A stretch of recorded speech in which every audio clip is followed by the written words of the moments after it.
వర్గీకరణ కోసం శ్రీ మందకృష్ణ గారు గత 30 ఏళ్ళ నుంచి పోరాడుతుంటూ 1, 2, 3 వర్గీకరణ కోసం మన లక్ష డప్పులు 1000 గొంతుల ప్రోగ్రాం కోసం మన తెలంగాణ మున్సిపల్ స్వచ్ఛ ఆటో కార్మికుల డ్రైవర్లు అందరూ ఈరోజు మద్దతు తెలియడం జరిగింది. అనువన్నీ కారణాల వల్ల ఈరోజు రేపు జరగబోయే 7వ తారీఖు పోస్ట్ పోన్ అయింది.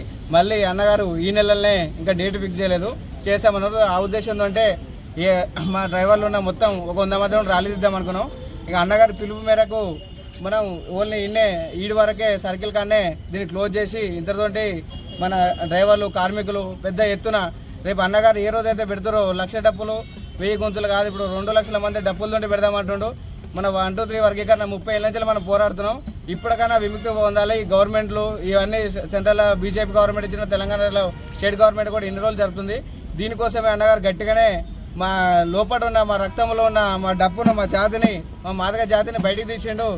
మనకి అన్న గురించి మా కార్మికులు మా డ్రైవర్లు చెత్త కార్మికులు ప్రతి ఒక్కరు అన్న అడుగు జాడలో నడసామని ఈ సభాముఖంగా మీ అందరూ తెలియడం జరుగుతుంది. ఇంకో విషయం ఏంటంటే ఎన్నడున్నా ఈ వేరే వాళ్ళు చాలామంది 1, 2, 3 వర్గీకరణం ఆపుదామని ఎంత ట్రై చేసినా కానీ అది పక్క అయిపోతుంది. ఆల్రెడీ అందరికి తెలిసిపోయింది, అయిపోయింది. రేపు 1,00,000 డప్పులు అనగానే ఆల్మోస్ట్ గవర్నమెంట్ కూడా భయం పుట్టింది. రేపు అన్నగారు మన పిలుపు మేరకు 2 లక్షల డప్పులతోటి 2,000 మంది గొంతుకలతోటి భారీ ఎత్తున సభ పెడతానికి కూడా అన్న రంగం సిద్ధం చేస్తుండు.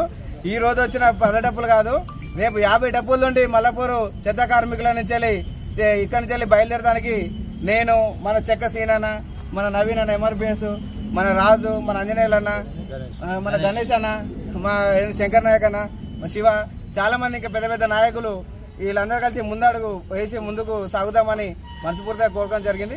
అన్నకు మధ్య లేకుండానే ఈరోజు ఈ ప్రోగ్రాం చేయడం జరిగింది. జై